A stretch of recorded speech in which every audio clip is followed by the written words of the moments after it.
بسم اللہ الرحمن الرحیم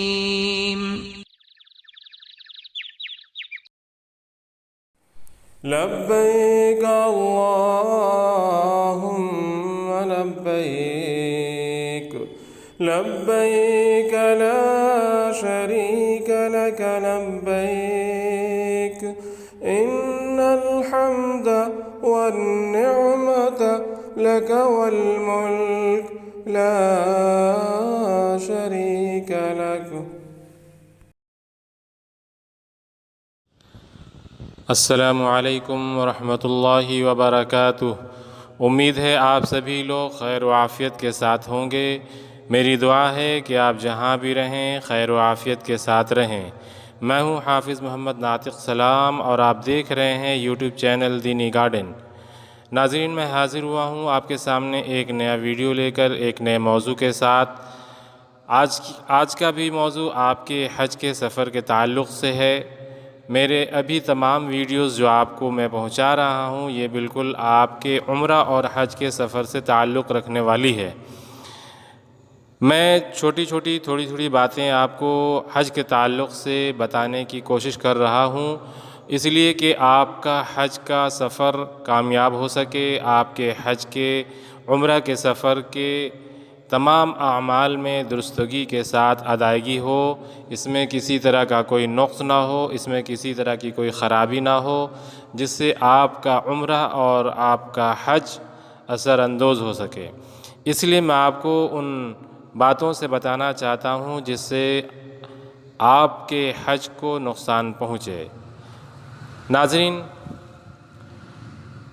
شروع کرنے سے پہلے آپ سے ایک گزارش ہے کہ اگر آپ میرے چینل پر نئے ہیں تو میرے چینل کو سبسکرائب کر دیں، گھنٹی کے بٹن پہ ٹچ کر کے آل پہ ٹچ کر دیں تاکہ آپ کا اور ہمارا رشتہ قائم ہو جائے اور ہمارے جانب سے پوسٹ کیے جانے والے جو بھی ویڈیوز ہیں وہ سب سے پہلے آپ کو پہنچے۔ اور اگر پہلی مرتبہ آپ یہ ویڈیو دیکھ رہے ہیں، اس چینل پہ آئے ہیں، تو آپ سے گزارش ہے کہ حج عمرہ کے متعلق پلے لسٹ میں بہت سارے ویڈیوز میں نے ڈال رکھے ہیں جو آپ کے عمرہ اور حج کے ٹریننگ کے لیے بہت ہی کامیاب ویڈیوز ہے۔ اس لیے آپ سے گزارش ہے کہ آپ وہاں جا کر کے پورے ویڈیو کو پارٹ بائی پارٹ آپ ضرور دیکھ لیں تاکہ آپ عمرہ اور حج پوری طرح سے سیکھ کر آپ وہاں جائیں اور ہر ارکان کو اپنے ٹریننگ کے اعتبار سے سیکھے ہوئے کی وجہ کر اچھے سے آپ ادا کر سکیں گے۔ اگر آپ نہیں سیکھ کر جائیں گے تو پھر آپ پریشانی میں پڑیں گے اور پھر کیا ہوگا کہ آپ دیکھا دیکھی شروع کر دیں گے اور دیکھا دیکھی کرنے میں آپ کے اعمال خراب ہو جائیں گے، آپ کے اوپر دم واجب ہو جائے گا، بدنا واجب ہو جائے گا، کیا واجب ہو جائے گا، یہ پریشانی کا ذریعہ بن سکتا ہے۔ اس لیے آپ بغیر سیکھے نہیں جائیں۔ ناظرین، چلتے ہیں آج کے موضوع کے طرف۔ آج میں آپ کے لیے جو باتیں جو چن کر لایا ہوں وہ مسائل طواف زیارت ہے۔ طواف زیارت آپ تو سمجھ رہے ہیں کہ کسے کہتے ہیں، یہ کون سا عمل ہے، لیکن طواف زیارت میں کچھ مسائل بھی ہیں، کچھ شرائط بھی ہیں جن کا جاننا آپ کو بے حد ضروری ہے۔ طواف زیارت کی تعریف سمجھ لیجئے کہ طواف زیارت کیا ہے۔ طواف زیارت اس کو کہا جاتا ہے جو ہر حاجی پر فرض ہوتا ہے۔ یہ طواف وقوف عرفہ سے پہلے جائز نہیں ہے، اس کے بعد ہی اس طواف کا وقت ہوتا ہے اور 10ویں ذی الحجہ سے 12ویں ذی الحجہ کے غروب سے پہلے ادا کرنا واجب ہے۔ اس کے بعد کیا جائے گا تو طواف تو صحیح ہو جائے گا، مگر تاخیر کی وجہ سے ایک دم دینا بھی لازم ہو جائے گا۔ مسائل طواف زیارت کے تعلق سے مختلف سرخیوں اور عنوانات سے میں آپ کو کچھ اس کی وضاحت کرنے جا رہا ہوں۔ طواف زیارت کے کچھ نام ہیں جو آپ نے اب تک نہیں سنا ہوگا۔ میں چاہتا ہوں کہ طواف زیارت کے متعلق ان کے جو نام ہیں وہ بھی ذرا گنوا دوں۔ طواف زیارت جو حج کے اندر اہم ترین رکن ہے، اس کے 6 نام مشہور ہیں۔ نمبر 1 طواف زیارت، نمبر 2 طواف فرض، نمبر 3 طواف افاضہ، نمبر 4 طواف رکن، نمبر 5 طواف یوم النحر، اور نمبر 6 ہے طواف مفروض۔ طواف زیارت کی شرائط کے صحیح ہونے کے لیے 8 شرطیں بہت اہم ہیں۔ طواف کرنے والے کا مسلمان ہونا، لہذا غیر مسلم کا طواف صحیح نہیں ہوگا۔ بیت اللہ شریف کے ارد گرد مطاف یا مسجد حرام کے اندر طواف کرنا، طواف کا از خود کرنا لازم ہے، چاہے کسی انسان یا غیر انسان پر سوار ہو کر ہی کیوں نہ ہو، لہذا دوسرے کی طرف سے بطور نیابت طواف جائز نہ ہوگا۔ ہاں البتہ اپنے طواف کا ثواب دوسرے کو پہنچانا جائز ہے۔ کم از کم 4 پھیروں کی تکمیل کرنا طواف میں فرض اور شرط ہے، اور نہ طواف ہی صحیح ہوگا۔ اس کے بعد 3 پھیرے واجب ہیں، فرض یا شرط نہیں ہیں۔ طواف زیارت سے پہلے احرام کا ہونا شرط ہے، اگرچہ عرفات اور منی کے بعض مناسک سے فارغ ہونے کے بعد طواف سے پہلے احرام کھول دیا ہو، مثلاً احرام کے بعد وقوف عرفہ، وقوف مزدلفہ، جمرہ عقبہ کی رمی اور قربانی سے فارغ ہو کر سر کے بال اتار کر احرام کھول دیا ہو، اس کے بعد طواف زیارت کر رہا ہے تو جائز ہے۔ طواف سے پہلے وقوف عرفہ کا ہونا شرط ہے، لہٰذا وقوف عرفہ سے پہلے طواف زیارت صحیح نہیں ہو سکتا۔ اسی طرح بوقت طواف فرض طواف کی نیت کرنا، لہٰذا اگر فرض طواف کی نیت نہیں کرے گا تو طواف زیارت صحیح نہ ہوگا۔ یوم النحر میں یا اس کے بعد کرنا لازم ہے، لہٰذا اگر طواف زیارت یوم النحر سے پہلے کرے گا تو طواف صحیح نہیں ہوگا۔ یوم النحر سے 12ویں کے غروب سے پہلے تک بلا کراہت جائز ہے، اور 12ویں کے غروب کے بعد فوراً یا کئی دنوں میں جا کر کرے گا تو تاخیر کا دم دینا لازم ہو جائے گا، مگر طواف بہرحال صحیح ہو جائے گا۔ ان 8 شرطوں میں سے ایک بھی شرط نہ ہوگی تو طواف زیارت صحیح نہ ہوگا۔ 8 شرطوں میں سے شروع کی 4 شرطیں ہر قسم کے طواف کے لیے لازم ہیں، اور آخر کی 4 شرطیں طواف زیارت کے لیے خاص ہیں۔ طواف زیارت کے واجبات بھی آپ جان لیں۔ ناظرین، طواف زیارت میں 6 امور واجب ہیں، ان میں سے اگر ایک بھی نہ ہوگا تو جرمانہ میں ایک قربانی لازم ہو جائے گی، ایک 7واں واجب مزید ہوگا۔ نمبر 1 یہ ہے کہ اگر آپ کے اندر صلاحیت ہے، آپ کے اندر طاقت ہے، آپ پیدل چلنے کی قدرت رکھتے ہوں تو پیدل ہی چلنا واجب ہے، لہٰذا اگر بلا عذر سواری پر طواف کریں گے تو ترک واجب ہو جائے گا، یہاں پر آپ کو ایک دم لازم ہو جائے گا۔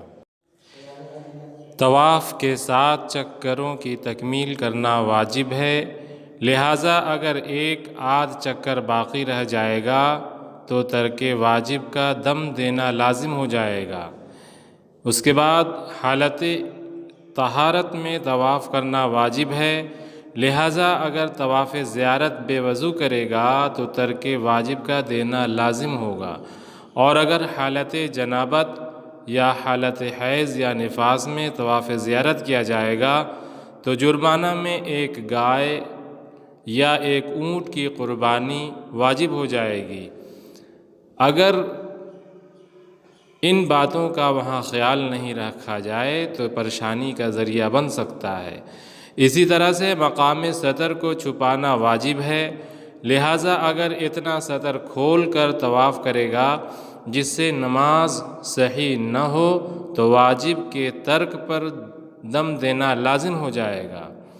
ایام النحر یعنی 10ویں ذی الحجہ سے 12ویں ذی الحجہ کے درمیان میں طواف زیارت کرنا واجب ہے، لہٰذا اگر 12ویں ذی الحجہ گزر گئی اور طواف زیارت نہیں کیا پھر بعد میں طواف کرتا ہے تو فریضہ طواف ادا ہو جائے گا، مگر تاخیر کی وجہ سے جرمانہ میں ایک دم واجب ہو جائے گا۔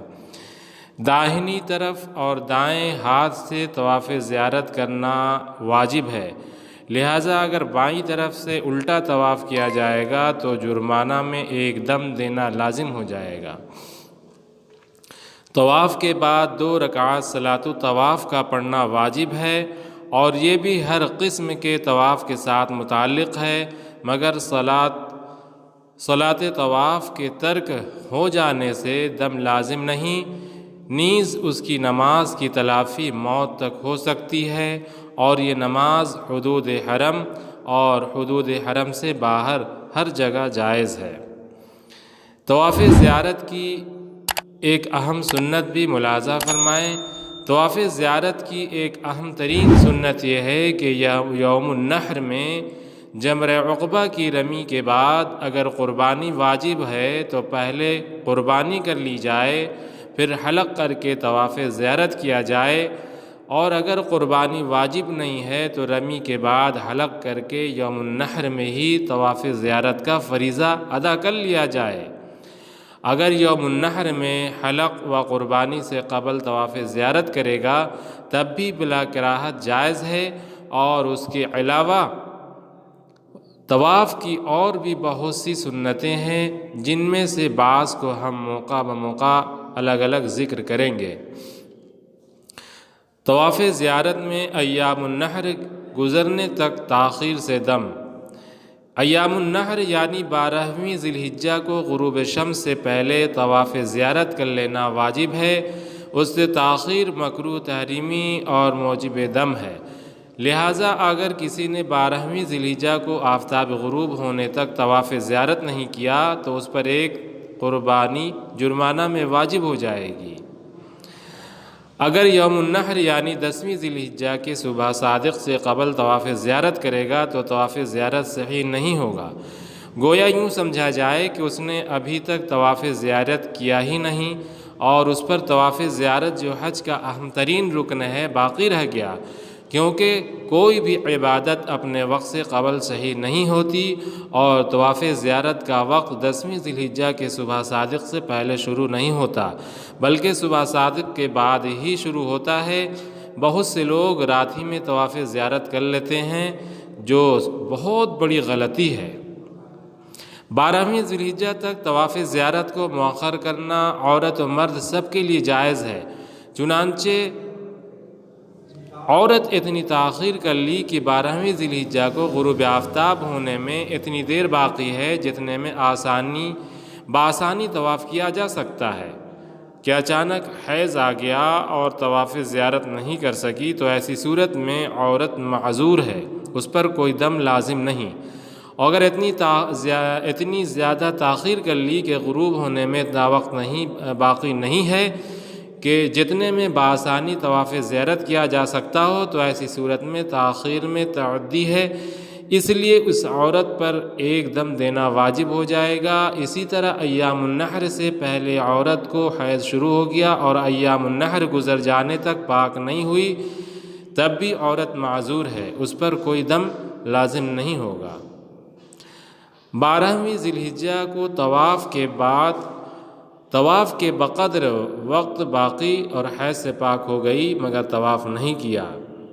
اگر ایام نحر میں عورت حیض یا نفاس میں مبتلا ہے اور 12ویں ذی الحجہ کو آفتاب غروب ہونے سے اتنی دیر قبل پاک ہو گئی جتنے میں غسل کر کے حرم شریف پہنچ کر پورا طواف یا 4 پھیرے ادا کر سکتی تھی، مگر پاک ہونے کے بعد اس وقت کہ اندر طواف نہیں کیا تو ایسی صورت میں عورت پر طواف کرنا بھی لازم ہوگا اور جرمانہ میں ایک قربانی کرنا بھی واجب ہوگی۔ اور اگر اتنی دیر قبل پاک نہیں ہوئی جتنے میں بآسانی غسل کر کے حرم شریف پہنچ کر طواف کر سکتی تھی تو اس کا عذر شرعی باقی ہے، اس لیے اس پر کوئی دم لازم نہیں۔